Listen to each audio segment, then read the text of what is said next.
Welcome to the Worthy House, where we offer reality focused writings on a variety of topics, often on history, politics, and, in general, on human flourishing in a post liberal future. I am Charles, the maximum leader of the Worthy House, and today we are reviewing How Democracy Ends by David Runciman. In the past year, several high-profile books have been published that purport to analyze the future of democracy. All are reactions, and not positive reactions, to the election of Donald Trump. All are written by people of the left, but that doesn't necessarily mean they are either wrong or bad, although there is certainly a very strong correlation between being left and being both wrong and bad. As part of my own analysis of a future reaction, of which the death or massive alteration of so-called liberal democracy is a necessary part, I am slogging through these books, and also doing so in order that you may avoid doing so. How far I will get through the stack, I am not sure, but I did get through this book, David Runciman's How Democracy Ends. Runciman's work is somewhat repetitive, somewhat rambling, and somewhat silly. But to give credit where credit is due, it is not unhinged, and at least recognizes that the end of democracy as we know it today in the West is inevitable. His prediction is not that we'll end up with some kind of dictatorship, or, to use the favorite current buzzword of the left, authoritarianism. Most of the book is Runciman analyzing bad ways democracy could end, in a stream of consciousness style. But his actual, somewhat hedged, prediction seems to be that we'll end up with an enervated democracy in the West, with countries full of rich, childless old people passively accepting that they have no real say in government, an eternal Japan. Leaving aside that the lifespan of any such society is going to be very much shorter than eternal, it's not even clear that such an end state is better than the supposedly undesirable alternatives Runciman offers as possibilities for democracy's end: coup, catastrophe, or technological takeover. Runciman is honest enough, too, to admit that democracy has until very recently been regarded as a terrible system. Yes, Winston Churchill in 1947 famously said that democracy was the least bad of the possible alternatives. But as Runciman points out, at that point, the other choices currently or recently on offer were pretty obviously terrible. Although he does not dive deeply into political philosophy, or anything else, it is only very recently that pure democracy has been exalted by large numbers of people, and such exaltation would have horrified the American founding fathers, not to mention every other political thinker until the 20th century. Why this should be, why it has been forgotten that democracy is, and is obviously, subject to fatal deficiencies, is not clear to me. Part of it is simple ignorance. If you asked random Americans to differentiate among republic, representative democracy, and democracy, only a tiny percentage would be able to offer any response that made any sense. The other part is probably the inevitable descent of liberal democracy, the necessary culmination of John Stuart Mill's pernicious philosophy. But either way, democracy as pushed today is really a new thing, which implies that cutting back on democracy isn't that big a change. Still, why Runciman thinks democracy as it exists today in the West is certain to end isn't obvious. It's more of a conclusion he announces, and he's also happy to tell us that he has no solutions to offer. Honesty is the best policy, I suppose. Of course, I know why I think democracy, in the sense of liberal democracy, is doomed, and I'll be happy to explain at length. But for a man at the left, the current political system in the West, and the arc on which it is, seem ideal, with ever more power accruing to the left to enforce ever greater emancipation on everyone. Yet Runciman does not advert to this, and he does not identify any specific reason why democracy will necessarily end. His analysis instead echoes Toynbee or Spengler. It's driven by the repeated assumption that political systems, like humans, have stages and a lifespan, a view that is long out of fashion. In fact, Runciman often refers to Western democracy as no longer young and now middle-aged, drawing explicit biological type conclusions from that premise. He says that while Western democracy is over the hill, but the declining years of anyone's life are sometimes the most fulfilling. That's the sort of thing aging hippies tell themselves as their bodies start to sag. On the other hand, he rejects the usual fear of today's lazy prognosticators, that we are reliving the 1930s. We are too rich, he says, and most of the West is too old to bear any relation to the 1930s. Which is true, but it still doesn't answer why he thinks democracy is effectively doomed. I think it's basically because, as Francisco Franco's brother-in-law, Ramon Serrano Suner, said when asked, "Why did the Spanish Civil War happen?" answered, "We just couldn't stand one another." Anyway, putting that issue to the side, first up is coups, the armed takeover of democratic institutions. By pure coincidence, the book I read just before this one was Edward Luttwak's classic, Coup d'etat, A Practical Handbook. Runciman relies heavily on Luttwak's book. The why is unclear, since all of his discussion here revolves around Trump, whose actions, and the actions of his enemies, bear no resemblance to anything in Luttwak's book. Runciman's basic point seems to be that the circumstances surrounding Trump's rise in the presidency are the dog that didn't bark. Trump didn't do anything crazy, the generals didn't decide to not obey him, the bureaucracy continued to do what it wanted. Then Runciman spins a counterfactual to further illustrate his point. He correctly points out how dramatic it would be, in fact a form of coup, he claims, had Trump been defeated and refused to accept the election results. He sighs with relief that did not happen. But he seems completely blind to the glaringly obvious fact that the converse did happen.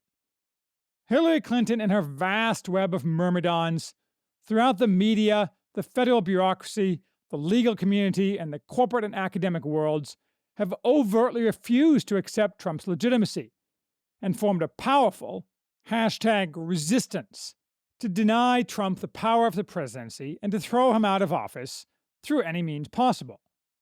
Not for a moment did any of them accept the results. In fact, yesterday Robert Reich, former Secretary of Labor and Democratic Party super heavyweight, called for the annulment of Trump's election. That is, not just that Trump be forcibly removed from office, but every act performed by government during his administration be declared void. Probably Reich would also chisel Trump's name out of any place it appeared in stone.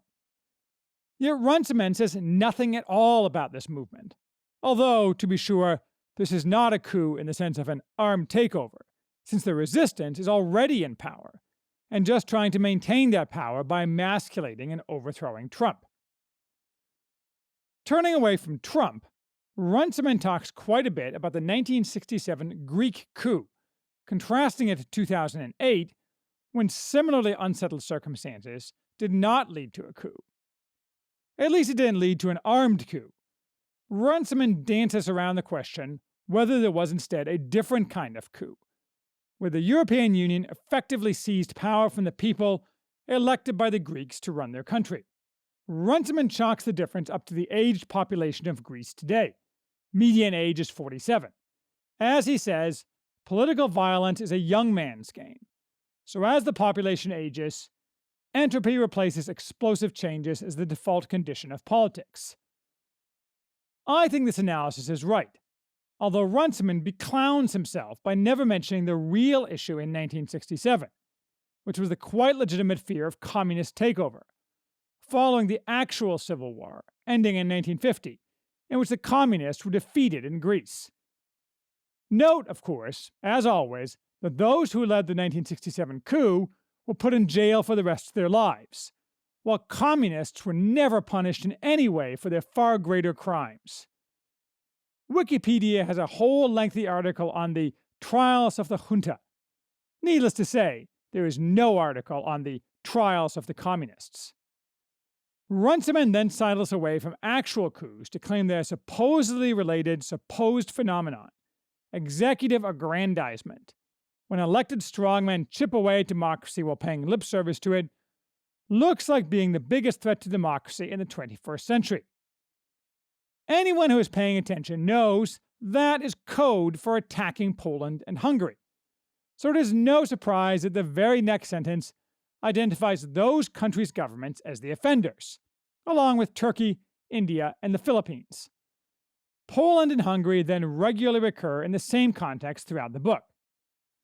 It is also no surprise that not a single example is given of this supposed chipping away at democracy in those countries, because as I've detailed elsewhere, all this is mere cant, a propagandistic way of stating that Poland and Hungary, where supermajorities of right-wing parties have been elected in totally free elections, aren't leftist enough, which somehow is supposed to be anti-democratic in a way never specified. Part of the problem here is cognitive dissonance. Runciman wants to be a neutral observer of politics, and thinks he is a neutral observer, but his definitions and analysis always assume left dominance as the only desirable state. Any regime that is voted into power that does not worship liberal democracy, which has over the past 2 decades morphed into shorthand for left dominance, is magically and without analysis suddenly described as not a democracy at all. Since he can't state openly why that is, Runciman just leaps to the conclusion without discussion, babbling a little along the way to distract the reader. The same mental confusion is shown by other delicate phrasing in the book, such as blaming the miserable current fate of Venezuela on, wait for it, playing with the fire of populism. Yeah, that's it. Still, Runciman's basic analysis of a coup as an unlikely way for Western democracy to end is sound. He has interesting things to say about the 1890s in America as a parallel time, but points out that back then, democracy had untapped potential and seemed young, and therefore resilient and appealing, whereas to many today, it seems sclerotic and largely useless in improving their lives. And thus, common cause is much harder to find than it once was. It's just that the result isn't likely to be political violence, mostly due to ennui and affluence, a conclusion with which I mostly agree. Although if the hard left were to gain actual power in America, it seems likely that violence would result, since that is always the default approach to the left when it has actual power, in order to reinforce and further that power. Buy more guns, is what I say. Runciman next covers catastrophe, where the majority of the silliness in the book shows up. I'm sure it's true that if a giant asteroid hits Kansas, democracy will suffer, as people scrabble for food among the ash clouds. But that's not what he's talking about here. He is mostly thinking of environmental catastrophe, repeatedly referring to Silent Spring and lecturing us that we are backsliding in unspecified ways from our commitment to environmental health. He adds an incoherent analogy to Hannah Arendt's thoughts on the Holocaust. Oh yes, Hiroshima gets thrown in too.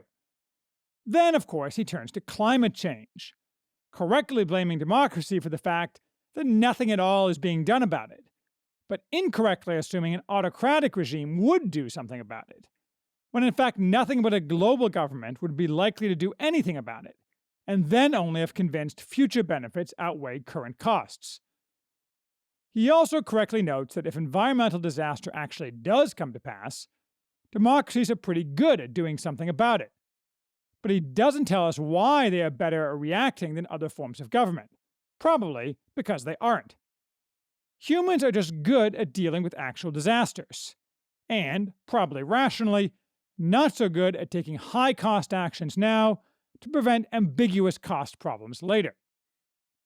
What Runciman seems to be groping at here, which is a bit clearer in his end-of-book summation, though not presented with any reasoning, is that A, global warming will probably kill us all, so B, it's okay if democracy ends if it allows us to better deal with global warming. Finally, we get rambling about killer robots and nanotechnology, with the point seeming to be the democracy becomes less important when Skynet is hunting us down with Terminators, which is, I suppose, true. The author's third destructor is technological takeover, which does not mean artificial intelligence. Something Runciman accurately points out is always a mere 20 years away, but the erosion of democracy due to the internet, abetted by the lords of tech. But Runciman isn't very concerned.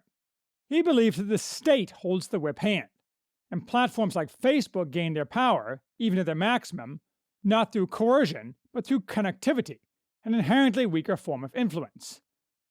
Still, Runciman fears, Facebook could undermine democracy if it were to weaken the forces that keep modern democracy intact. Yes, online interactions seem like pure democracy, but they lack the face-to-face element of the only earlier pure democracies, certain Greek city-states. Here, Runciman for the first time draws clearly the distinction between representative democracy and pure democracy, and points out that the former is threatened not so much by the internet, but by the erosion of social bonds, including participation in party politics, which has been going on for a lot longer than the internet.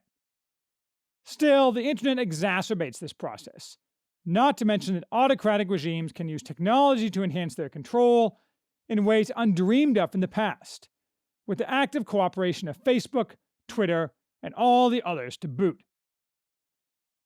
Finally, Runciman turns to possible alternatives to our current type of democracy. He name-checks the Dark Enlightenment types such as Nick Land and Curtis Yarvin, with their inane ideas about turning government into a corporation. But the rest of his analysis is pretty good.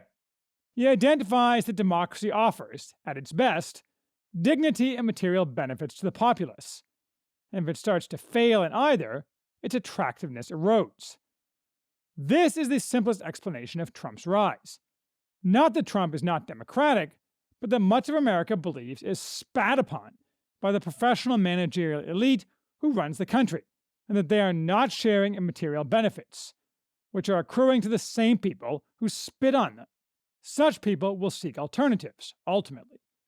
One possibility Runciman identifies is pragmatic authoritarianism in the Chinese mold. Weirdly, Runciman never gets around to telling us why this isn't a viable and good idea.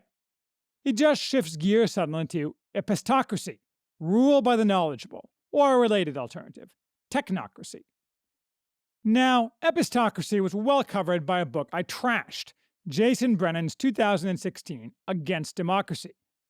I trashed it not because it's a totally bad idea, inherently, but because Brennan's proposals were risible. Even with sounder proposals, though, rule by the knowledgeable is always going to be mostly a bad idea, because the knowledgeable are the problem, not the solution to most of our difficulties, and that has been true ever since the Enlightenment. Runciman recognizes this, indirectly, citing another political scientist. The historical record leaves little doubt that the educated, including the highly educated, have gone wrong in their moral and political thinking as often as everyone else.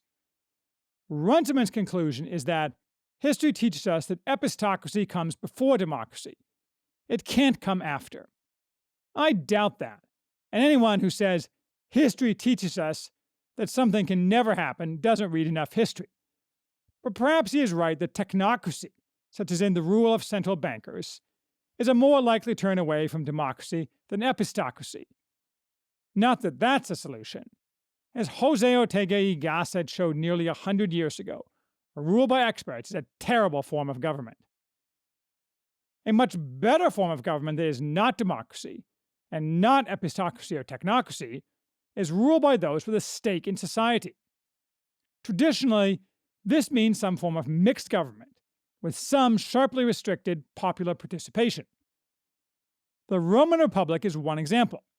Another, quite different, is the government of Venice, which lasted for many centuries.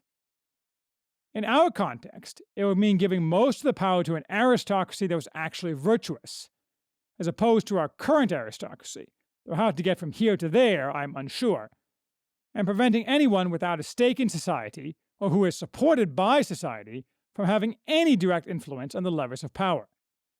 Thus, any person who works for the government, other than, perhaps, combat-likely military or combat veterans, or who obtains any substantial benefits from the government, including Medicare or Social Security, would not be allowed to vote at all, though his interests might be represented by the equivalent of the Roman plebeian tribunate. Any person with children who stood on his or her own 2 feet will be given substantial additional voting power, more for more children. Any person with illiquid property would also be given substantial additional voting power. Those with liquid property less, and none unless the liquid property was legally constrained from leaving the country. Unfortunately, this is not something Runciman even mentions, much less pursues. His view of alternatives to democracy is very crimped and includes no real examples drawn from history. Runciman concludes his thoughts on alternatives to democracy with rambling about how technology may release us from the need to work, effectively creating a Nozikian state where each of us pursues his bliss, free to ignore democracy and, for that matter, able to ignore both political freedom and the state. In essence, as he admits, this is accelerationism, though he prefers the term liberated technology. He does not note it is beloved of dark Enlightenment types, but at least he knows enough history to compare it to Italian futurism. The less said about this, the better, in my opinion. First, the state will never wither away unless it is first strangled. Men desire power over others, and therefore a Nozikian state enabled by technology would never be permitted. And leaving that aside, even were the technology to arrive, which it won't, and the state to permit its own erosion, which it won't, the effect of accelerationism would be total destruction of society, since it would complete the atomization of all things, something anathema to human nature. No such society could continue for long, for man seeks transcendence. This would be the opposite, and the need for transcendence would reassert itself in ways most likely made much more unpleasant by the very technology that put the final nail in the coffin of democracy. Ultimately, after noting that Greece and Japan are old and stagnant, and their future is robots doing the work while the old eke out their days playing computer games, Runciman concludes there are worse fates. Perhaps being killed by Terminators is a worse fate, but there are not many other worse fates for a society. And anyway, such a society will not last long. It will be overrun by those with drive or desperation. It is thus unlikely that the entire globe will become like Japan, though likely enough that the West will become wholly like Japan, to be quickly replaced by something else, which is not likely to have the unique beneficial characteristics of the West, but will at least be interested in having children and seeking a better world, even if that betterment comes from living off the bones of the disappeared West.